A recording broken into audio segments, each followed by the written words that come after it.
have you along for what I know will be valuable time spent for either you or someone in your life that you know and love as we discuss how to prepare for a positive caesarean birth. Caesarean birth accounts for close to 30% of births in Australia, and we're big believers in preparing for them, so you can have as positive and empowering experience as possible. So I'm Rebecca McQueen from Birth Sense Australia, and today I'm joined by obstetrician and gynaecologist Dr. Vanessa King, whose passion is caring for women before, during and after their pregnancies, as well as managing gynecological problems throughout a woman's life. Having grown up in country Victoria, Vanessa loves the practical hands-on aspects of obstetrics and gynecology and enjoys being able to care for women at what is a really important time of their lives. And I want to say, welcome, Dr. King. Thank you, Beck. Thank you for having me. It's a bit fun to do this. It is a bit fun. I think that we're all getting more and more used to doing Zooms and webinars. And it's such a good way to get lots of information out to as many people as we can. And I'm just really grateful to have you along so you can share all your experience and your wisdom for the women out there who may be having a planned caesarean, but also the women who are listening who mightn't be planning to have one and may, because of circumstances, end up having one. So this is a discussion for everyone. So thank you. No, pleasure. I always love to share the rich experience of my guest experts before getting into a good discussion. So let me do that just now. So after graduating from Monash University, Dr. King has worked in various settings in Australia and internationally, and she now works in a practice called Melbourne City Obstetrics and Gynaecology with 4 other female obstetricians. Dr. King is affiliated with St Vincent's Private in Melbourne and Epworth Freemasons Hospitals, as well as having a public gynaecology appointment at the Mercy Hospital for Women here in what is sunny Melbourne today. Vanessa's obstetric practice includes management of low and high risk pregnancies, managing multiple pregnancies, and she has a keen interest in fertility. So much so that she's just started her IVF training with Monash IVF. So for various reasons, many women will need a Dr. King on their team at some stage in their life. And today we're going to be focusing on the women here in Australia and maybe around the world that are preparing to have a caesarean birth. So Dr. King, what are the reasons some women need a caesarean birth for the birth of their babies? I think it's probably good to divide it into elective and emergency because it can be a little bit different. So in terms of elective caesarean sections, probably the main reasons would be if a baby's breech. A lot of women will have a caesarean for that reason. A low placenta or placenta previa, a really big baby where after discussion with their obstetrician, it's decided not to try for vaginal delivery because it's quite big. The other end of the spectrum is little babies that we don't think will handle labour. So we think it's better to do a caesarean section on those. Twins, multiple pregnancy, probably the majority these days is via caesarean section, but you can have twins vaginally as well. If someone's had a Caesar before, they may elect to have a caesarean the second time, or if a mother wants it. Emergency Caesars, so that's a bit different. Someone's trying for vaginal delivery. And the 2 biggest reasons would be if baby's not happy and not coping, which we can tell with their heart rate patterns, or trying for labour, things just aren't progressing even though we use a few tricks that we've got up our sleeve. And baby's just, it's either not dilating or they're stuck and not going to come out that way. Yes, so it is. And do you have a bit of a feeling for how, of all the caesareans that you do, how many would be elective versus emergency? Yeah. So probably about 2/3 of caesareans we do are elective and about 1/3 are emergency. So to get a bit of an idea in terms of emergency caesareans, for those women that go into labour, about 15% will end up with a caesarean. So certainly vast majority will get a vaginal delivery and most of those will be a normal delivery. There's a certain percentage that will be assisted in terms of a forceps or a ventouse, and then about 15% will need a caesarean section. Okay. So how long does a caesarean take? I often talk about from when you get to theatre to when you leave the theatre. and that's probably about an hour. The actual caesarean operation probably only takes about half an hour, but you can get into theatre. You often got to meet the anaesthetist. If it's an elective or they don't have an epidural in, they'll need to have the spinal anaesthetic put in. We get everything ready, do the caesarean section, and there's probably about 10 minutes afterwards just to sort of get mum off the table onto a bed, clean things up. So probably from into theatre out to theatre about an hour. Okay. And that recovery period then, I suppose it's different for everyone depending on how they're recovering. If everything's flowing along, fairly smoothly, how long do women spend in recovery? So after they go out of theatre, they go into the recovery room, and that's probably about an hour. Majority of the times, especially all the time when it's elective, and most of the time when it's an emergency, the dad and baby and midwife will be in recovery with the mum, which is really lovely. Certainly in an emergency, the maternity staff really try to have a midwife available, if possible, to be with, and that means that the baby can stay with mum. If the birth suite is really busy and there's not a midwife available, particularly after hours or overnight, then it's not always the case, unfortunately. But usually it's only about an hour that mum's there. If baby can't stay with mum, then dad will stay with baby and often just pop down to nursery so that they've got staff there to sort of keep an eye on baby. And then after mum's finished in recovery, after about an hour, she'll go back down to the ward and baby will come to mum's room there. Okay. I think it's often handy for people to understand those timelines, and it's just about having that knowledge so it takes some of the anxiety away. So along those lines, tell us about where the cut is actually made. Yeah. So it's actually quite low down. I think sometimes further down than a lot of women think. So it's actually sort of within your undies. So your undies would cover it up. In terms of how big it is, we've got to be able to get a baby's head out, which is, so I often go like that. So it's often about that long, which is probably about, I did measure it, it's about 12 centimetres, all right? Because often a baby's head's round and the diameter of a baby's head's often 9 to 10 centimetres. Okay. So, and there'll be stitches. Do those stitches always dissolve? That depends on the surgeon. So there are stitches that dissolve, and that's the ones, I do use ones that dissolve. But some surgeons prefer to use what's called a nylon stitch, and that normally comes out on the day that a woman goes home, about day 5 or 6.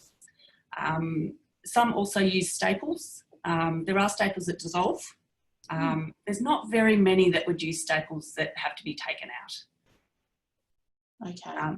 And the other thing I do like to use as well is the dressing's important as well as the stitches.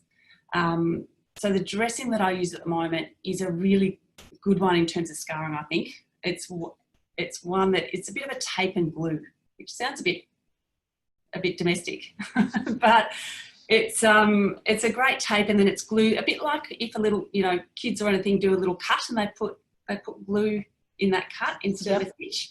So it's a bit like that, and it just keeps the wound together, and I reckon it makes just a bit thinner wounds when I see them at 6 weeks, and I actually get them to keep that dressing on hopefully for the full 6 weeks, because it takes the pressure off the wound and often gives you a little bit better wound. Okay, that's interesting. They're always coming out with always new stuff. Yeah. And everyone will use a different thing. It doesn't mean it's any better or worse. It's just surgeon preference as to what they want to use. Okay. So with regards to women, I think sometimes there can be confusion around, do you have an epidural or do you have a spinal? So can you just talk us through those differences? The reason there's confusion is because you can have either. All right, so for an elective procedure, or if someone's in labour and then without an epidural and they go to theatre, they will have a spinal anaesthetic. Okay, so a spinal anaesthetic is a one-off shot. So it's just a single injection into the back. There's nothing left in the back, and it keeps women numb for 2 to 3 hours. If someone already is in labour and has an epidural, then that epidural has a little catheter that's near the spine that's giving a continuous infusion through labour, because labour often lasts for more than 2 or 3 hours, so you need something that lasts longer. If they've already got that in and it's working well, the anaesthetist will just inject more local anaesthetic into that we call it tops you up. So it sort of makes the block more dense, so it nearly takes away all that feeling, the pain feeling. Okay, there you go. That's why there's confusion, because they can both be used. Yeah, exactly. Yeah. Okay. So these have been really great tips. What do you think, if I was just to throw it out there in a more general fashion, the things that parents need to understand before they go in for their caesarean birth that you think are handy? I think one of the things that people sometimes surprised at is theatre's quite cold. And the reason it's cold is that when I then do the surgery, I've got to put a gown on, I've got to put gloves on, I've got to put a mask on, and that sort of is a bit claustrophobic and heats you up. So it's a little bit to keep the surgeon's temperature at a good level. So that's a bit why theatre's a bit on the chilly side. Why I sort of warn people is that part of the reason when babies are born that we sort of wrap them up nice and warm is that babies are wet and they can quickly get cold. Their temperature regulation system's not that great. So that's why we've got to keep babies nice and warm. So when babies are born, I give the baby to the paediatrician, and they often give a sort of kiss and a cuddle and a touch. But because theatre's cold, most of the time they'll take them over to the cot where it's nice and warm and wrap them up, okay? And then bring them back over to mum for a fabulous long cuddle. All right, so that's one of the things, that theatre's a bit chill. The other thing is that theatre's quite crowded. There's actually lots of people in theatre. All right, so in terms of naming them all, there is an anaesthetist, who's obviously essential. There's an anaesthetic nurse who helps them and does things for them. There's myself. I have an assistant who helps me do the surgery. There's a scrub nurse who's scrubbed in, giving me instruments and helping me. There's a scout nurse that's getting her things if she needs them. There's the paediatrician. There's the midwife, and there's often a theatre tech. So I think we get up to about 11 people as a minimum. And so it's quite crowded. Yeah. Yeah. One thing that some women, and I've got a couple of questions coming through too that I'm wondering, we might do the questions just before we wrap up, if that's okay. So one thing that a lot of women don't realise too is that they'll need a catheter, or sometimes need a catheter, or is it, I would imagine it's always need a catheter. Yeah. And there's 2 reasons for needing a catheter. One is that we've blocked everything. So even if you wanted to wee with either a spinal or an epidural, you wouldn't be able to. So then there's the risk of the bladder filling up and getting bigger and bigger. So that's not good for the bladder. So that's one reason. The other reason is that the bladder sits right in front of the uterus, and we only go just above that bladder in terms of where we do our cut on the uterus. So we've actually got to push that bladder down a little bit off the front of the uterus to do the cut where we want to, low down on the uterus. So we want that bladder nice and small, so there's less chance of us causing any damage to that bladder and pushing it out of our way, so we're not working near it. Okay. So, and when does that get popped in, the catheter, and when does it come out generally? Yeah, so if someone's already got an epidural in labour ward, the catheter will be put in after the epidural's in. So they're nice and numb, and the same with the spinal anaesthetic in theatre. So the spinal gets put in usually with the woman sitting up. It works fairly quickly, the spinal. So as soon as that's in, we lie someone down, and you start to get numb very quickly. So by the time we then get organised to pop legs up and pop the catheter in, you can't feel it going in. Yeah, okay, great. Yeah. And in terms of it coming out, because that's the opposite end. So I often, especially for caesareans that are done in the morning, which most elective Caesars often are in hospitals, if the woman's happy and comfortable, I'll actually try and get it out that evening to get them up and moving. Otherwise, it comes out the following morning. Okay, and that's a very simple procedure that takes Yep. no Tramadol, and Yep. there's rarely any sensation. Yeah, it's just a sort of funny, almost, I often equate things to Band-Aids. It's just a quick, out, feels a bit funny, and then it's done. Yeah, okay. So again, some questions are coming through. I've just had a question that's relevant to what we're talking about now, in that how many birth partners are allowed in theatre? Thank you for that question. Just one. Yeah, okay. Generally just one. Yeah. And that would be because it's infection control and it's harder to... Bit, but partly also because, as I said, theatre is quite crowded and everyone's doing a job. And if we then put more people in that sort of aren't so used to theatre, it does become a few too many. Yeah, a few too many people. So generally it's just the one person in there. Yep. And if there are any other birth partners that are involved, they could definitely be there in the room when the woman, like before and after, and can still be involved, but one person in theatre. One person in theatre, yep. Okay. Yeah, and I think that's pretty much everywhere. I sort of have never worked anywhere that it's sort of, yeah. There might be, occasional, exceptional circumstances or something. So you can always ask, but yeah, most of the time it is just one. So tell us about the other sensations or smells or things like that that women can expect for their caesarean birth. Yeah. So one thing, and that's, I sort of mentioned it before, and it's always hard to get back on topic, isn't it? In terms of that the epidural and the spinal means there's no pain. Yeah. And we always check before we start a caesarean section. We actually, often without you noticing, do a little pinch on the skin to sort of check that everything is numb. And then needs just before we even do that, sort of checks with sort of temperature sensation that the epidural or spinal is working adequately before we start. But what the epidural and spinal cover is pain cessation and temperature sensation. So it actually doesn't stop this movement sensation. So you will still feel us doing putting the prep on, putting the antiseptic on your tummy. You'll feel us doing that, but it's not cold. You'll feel us doing a bit of movement as well, but it doesn't hurt. So I'm sure it's a bit of an unnerving sensation sometimes, but the main thing is it doesn't hurt. One other thing that people often will feel is when we're delivering the baby, often the assistant's job is to put a bit of pressure on the top to give us a bit of extra oomph to deliver baby. So I'll sometimes feel that bit of pressure pushing down as well. In terms of smells you mentioned, the main thing can be, and I try and minimise it as much as I can, is we do use diathermy. And two reasons we use diathermy. One is sometimes to cut the tissues to get into the abdomen. The other is to cauterise if something's bleeding.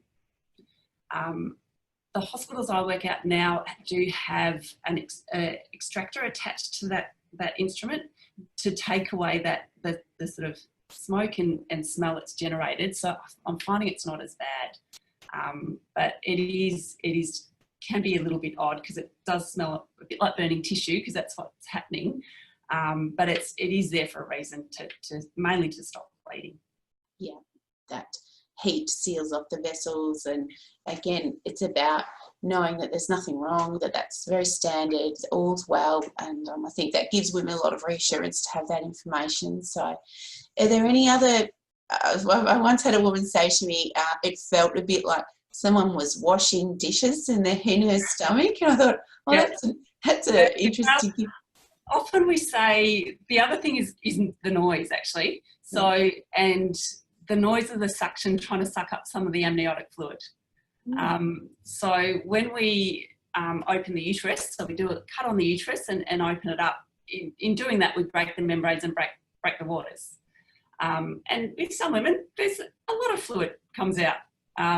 So we're trying to sort of suction that up so it goes, goes away from our working field. And we often say it sounds like a cappuccino machine. Is the other thing. So, and often we say to people, when you hear that cappuccino machine, that's baby's, about to be born. So, yeah, and it probably can. It's always hard to know how much women are listening and things like that. And but it's an interesting comment that someone's made that's what they thought it sounded like. I love that. Well, I think we're all pretty familiar with that sound, the cappuccino. Yeah, exactly. Just because we're talking about the sensations and of cesarean, and I've had another question. Is a spinal or an epidural more effective? She's particular lady's been hearing about some epidurals that have failed. Do you have any sense of that? Yeah. So there's always a risk that an initial epidural or spinal doesn't work, and that's why anaesthetists will be. They often get a really little cold frozen thing and sort of check temperature here, and then just check temperature and see where the block is, because it's the same fibres that take pain take temperature. So that's why they're checking temperature, because it's then indicate that where the pain level is. If an epidural or spinal doesn't work the first time, then they will try again, and hopefully get it into the right, because it has to get into a particular space in the spinal cord. Yeah. The worst case is if, for whatever reason, they're unable to get a good spinal anaesthetic, the only other way that we can do the caesarean is with the general anaesthetic, okay, which we know is not ideal for the woman and partner. It doesn't happen very much at all. Yeah. And the only other time we use general anaesthetic is if we're very concerned if someone's bleeding a lot and we're worried about sort of blood loss and that we might need to do anything more than just the caesarean. Yeah. That with I know a general is not recommended, but for any woman who's ever had a history of trauma, is that a time where a general might be considered? It might be considered, yeah. So there's a few reasons why we prefer the regional anaesthetic. One is obviously it means mum, dad or partner can be involved in the birth process, which is really important. The other is it actually is a little bit safer, because in terms of general anaesthetic, you need to put a tube down the throat, and in pregnancy things are a bit more swollen. So occasionally it can be a little bit more difficult to intubate a patient. And the last thing is that a general anaesthetic, a little bit of it can get through to the baby.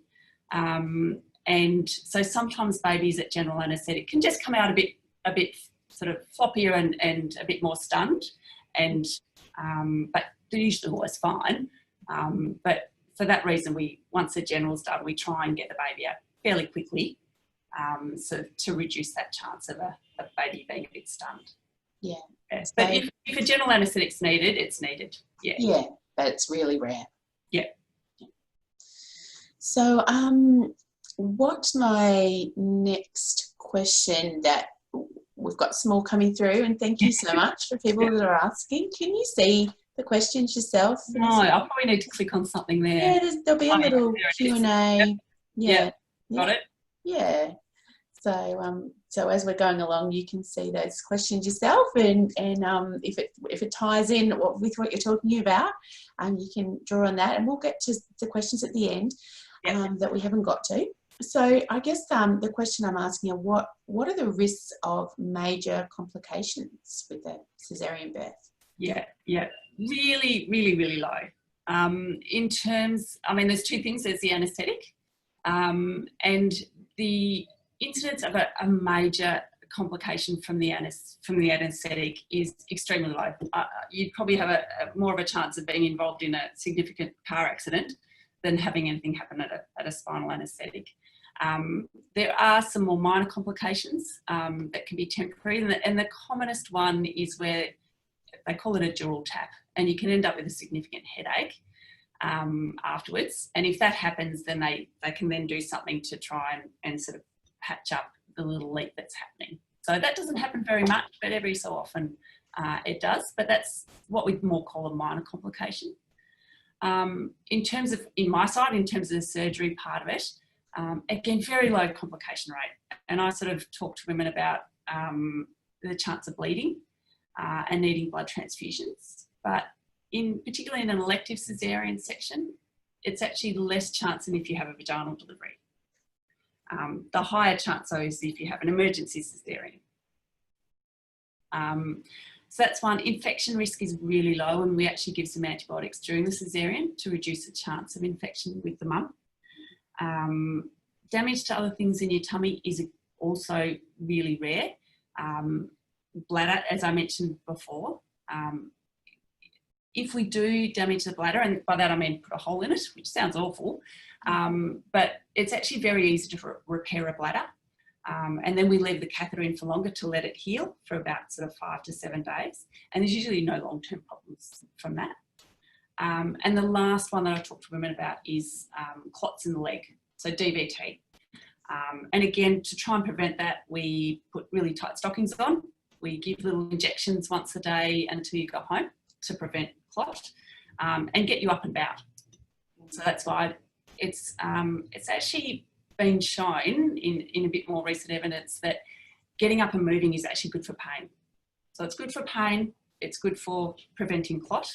So that's why if women are comfortable enough, I'll encourage them to get up that evening out of bed. Otherwise, it's definitely up the next morning and moving around a little bit. It's interesting about getting up earlier is good for pain. Yeah. We've got some questions again coming in around pain. So one question is a sedative not usually administered prior to the spinal? No, because it's not really necessary. At the worst, sometimes the worst part of the spinal anaesthetic is actually the little bit of local anaesthetic they put around the skin, because that stings a little bit. But once that's in, things are pretty numb. They'll often feel a bit of pressure and pushing, but it doesn't hurt.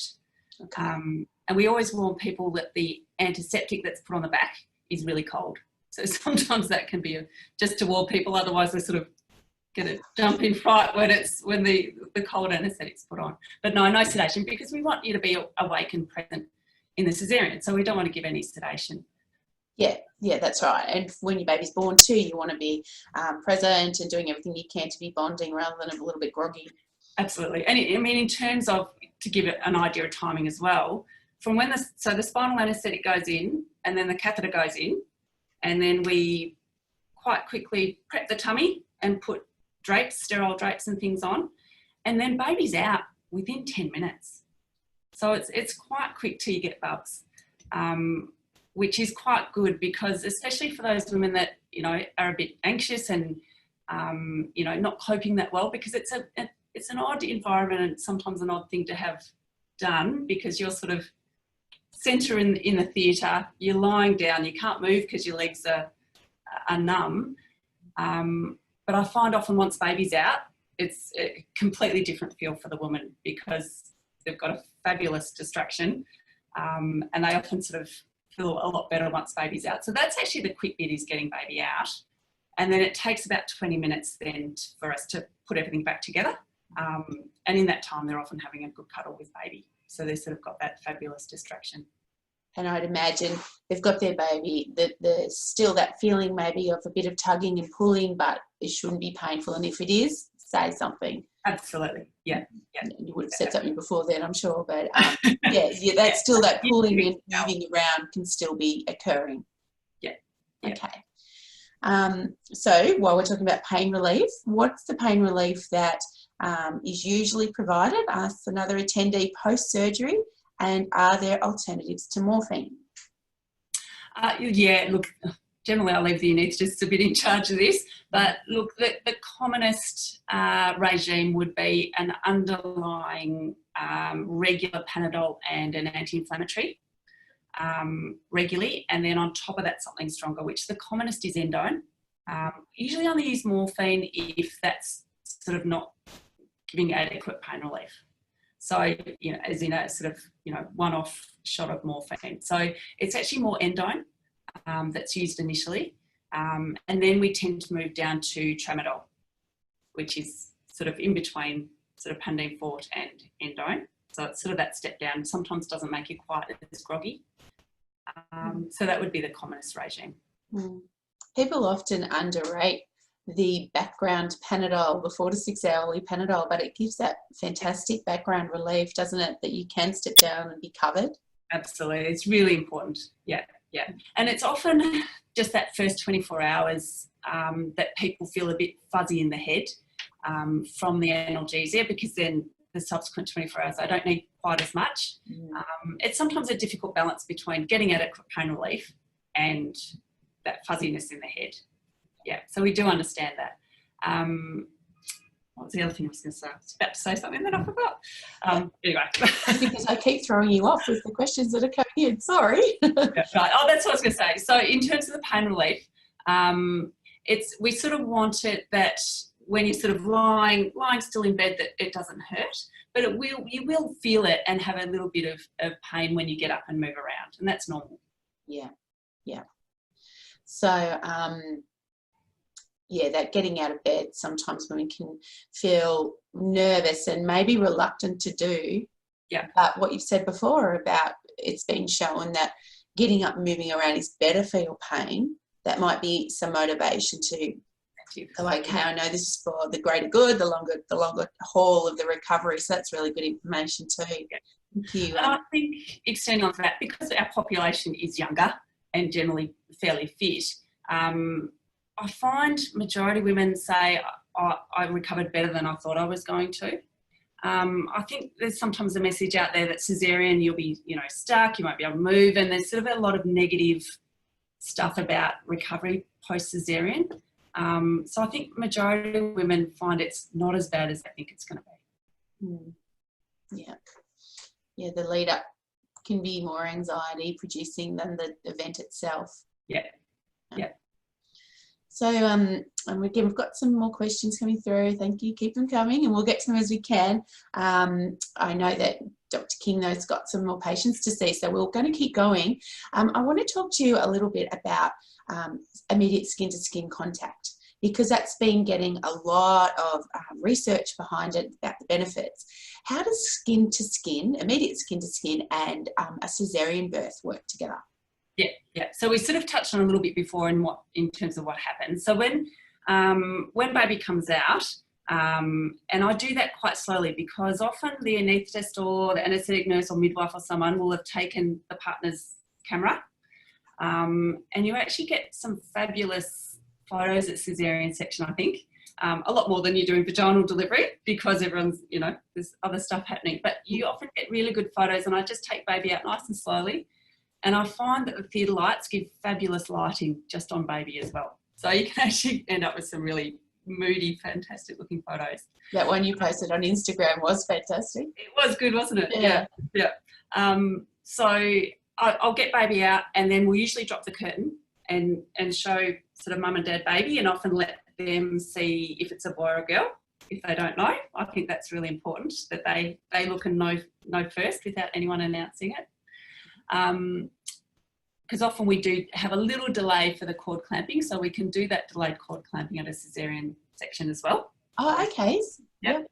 Great. So you can do that. Once we've cut the cord, normally the paediatrician is sort of standing just behind me, between myself and mum and partners on the other side. So I'll hand the baby to the paediatrician, and they'll often give mum some immediate skin-to-skin contact then, in terms of giving baby a kiss and a touch and all that sort of stuff. Then we do, as I mentioned, because theatre's cold, normally they do take the baby out of the cot, and dad can go over to the cot, take lots of photos, dad can trim the cord as well. And then they wrap baby up and bring over to mum for a cuddle. It's slightly awkward sometimes, because I obviously need mum from there down. So they've sort of got mum up there, but partner, midwife, anyone, if they're having trouble holding baby, can help. So at that point, if they sort of want to open the wraps a little bit, they can put baby on skin to skin. The other important thing to sort of mention as well, in terms of recovery, often just before we're finishing up in terms of the surgery, midwife, dad and baby will go out to recovery, because in terms of getting mum off the bed, we then have a bed in there and all sorts. So it's in terms of room in the theatre, we get those guys to exit, get mum onto the bed, cleaned up, and then out to recovery. Usually then when you go out to recovery, dad's out there and having a fabulous cuddle. And I think it's a really nice little bonding time for dad or partner. And they can actually, sometimes you go out there and dad's or partner's got skin to skin as well in recovery. So I think it's a really nice time for the partners, that just 10 minutes at normally all it is. And then yeah, mum normally then gets bub after that, and can start to breastfeed in recovery as well, is another thing to mention. Fantastic. So midwives and recovery staff won't worry at all if dad rips his shirt off.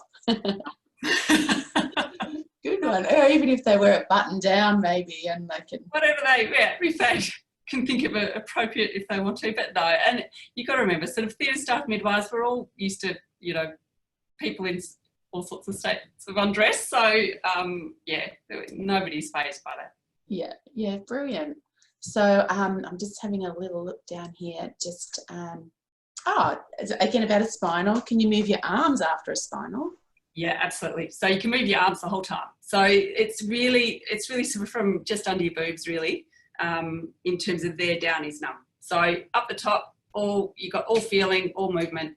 Yeah, so that's why mum can hold baby, while we're still doing our thing and having our own little chat often, while we're finishing off the surgery. Yeah. Okay.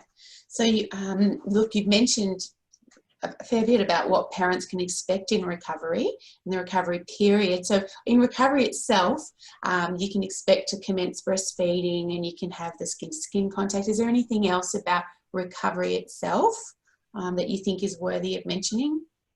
Couple of things. Baby's normally weighed there, Oh, yeah. so you sort of get that information. And where I do most of my deliveries at St Vincent's Private, they tend to have a bit of a bigger separate area in recovery for mums and bubs. That sort of, just has that bit more room, and it's a little bit more private. Okay, great.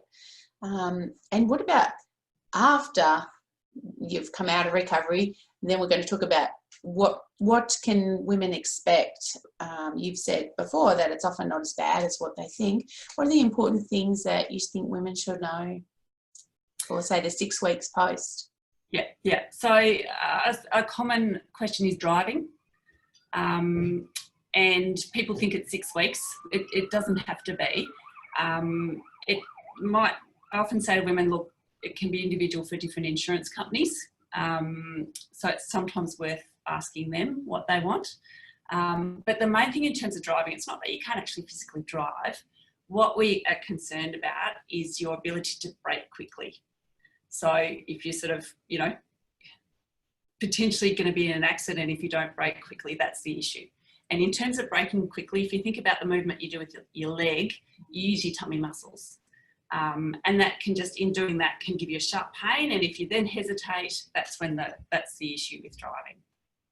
So usually it's most women after 3 to 4 weeks are probably safe to drive. But again, if you need to, you can always check with your insurance company. Yeah. And sort of along from that is in terms of the abdominal muscles, I think a lot of women think we cut the abdominal muscles. We don't. The abdominal muscles sort of have two, if you can imagine a six-pack, sort of have 2 lines. We actually just separate that. We don't cut them. So it's not the muscles, it's more the sort of skin, and just if you sort of do things quickly in terms of getting pain when you do that movement. Yes, so the incision is very superficial, but once you're down, into the muscle area, it's a separation. Yeah. Okay, great. So are there many women who do come to you and say, do you know what, I just want a cesarean? Yeah, that's a really good question. It's not very many.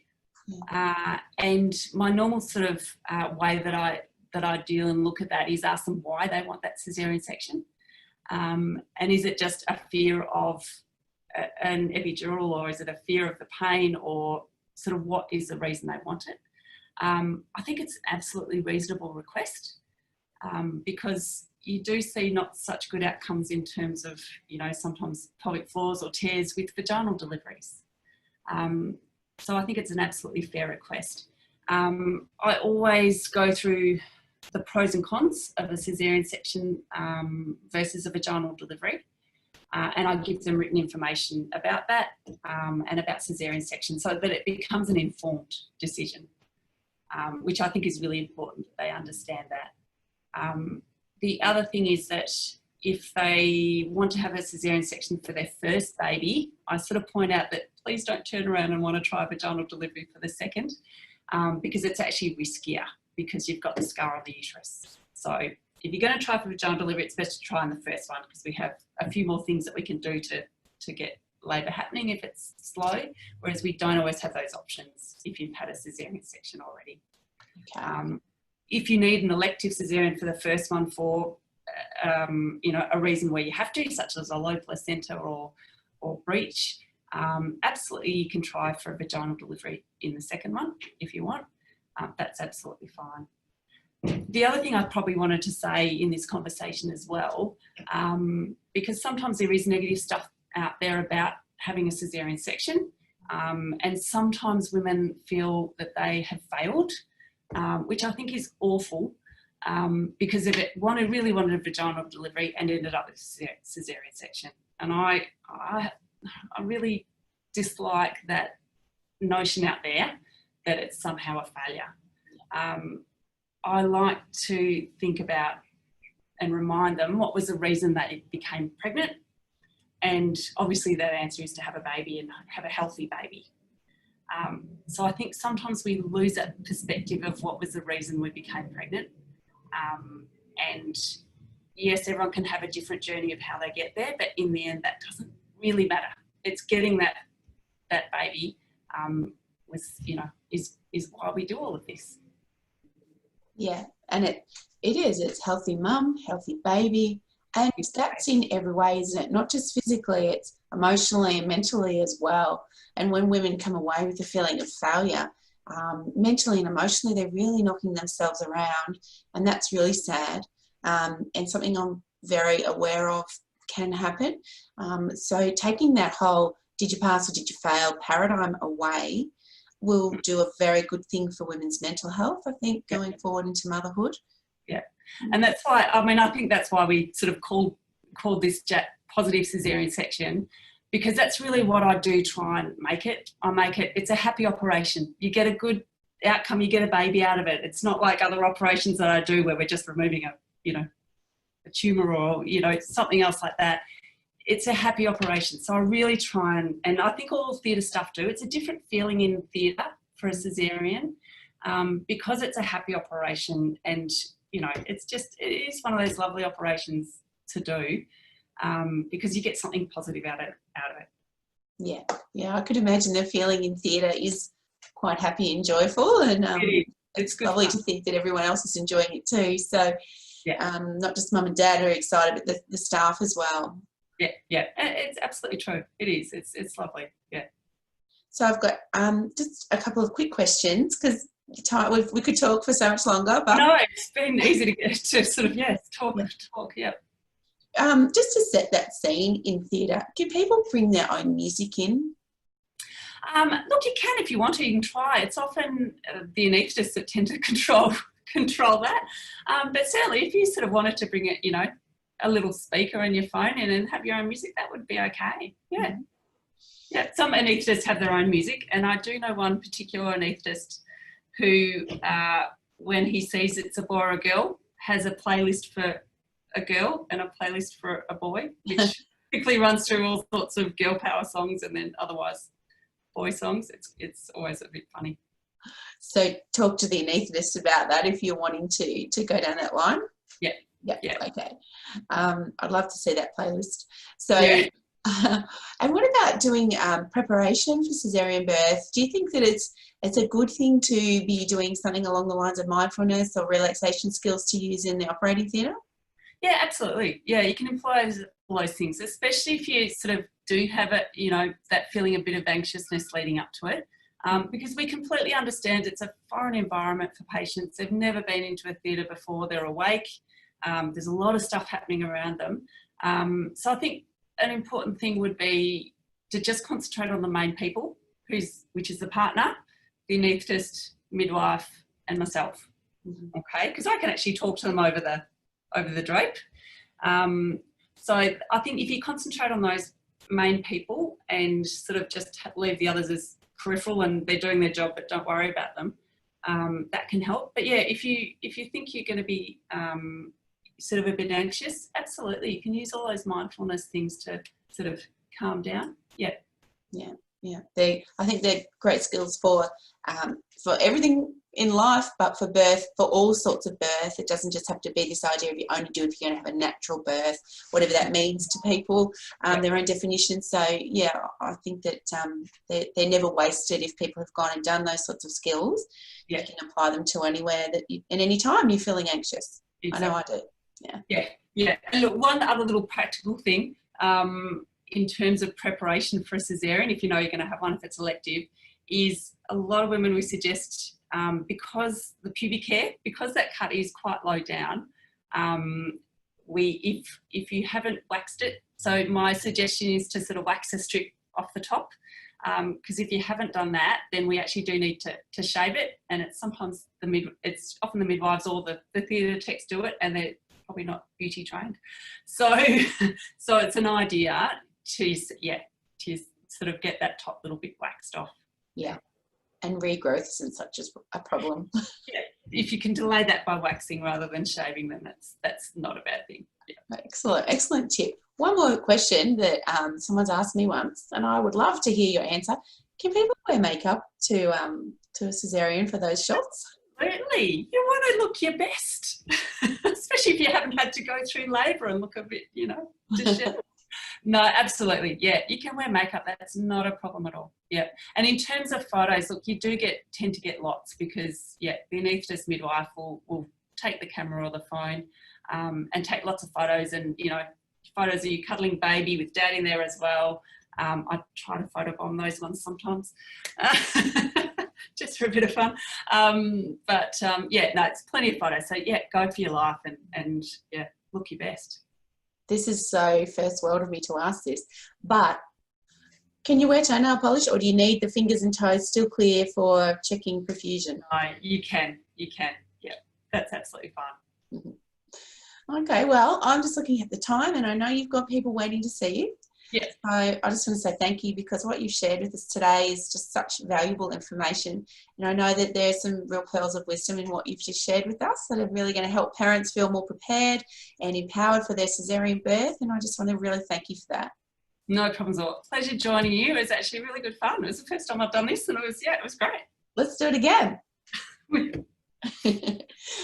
I'll talk to you after. I don't want to put you on the spot with yes or no answer. So, but what I would say to people listening and watching in today is, if you're wanting to contact Dr. King, you can head to the Melbourne City Obstetricians and Gynecology Group's website, and all the details will be found there, and we're going to list that for you by the end of today on the Birth Sense Australia Handy Contacts page, so just link on through.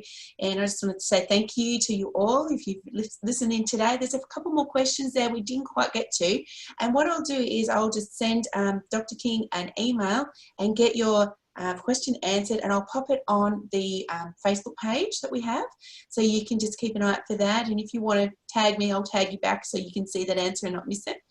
And look, I just want to say again, we just are keen to get the right information out there from the right people to you. So we'll be doing more of these interviews with experts and friends, and take care of yourselves, and I'll see you soon. Bye.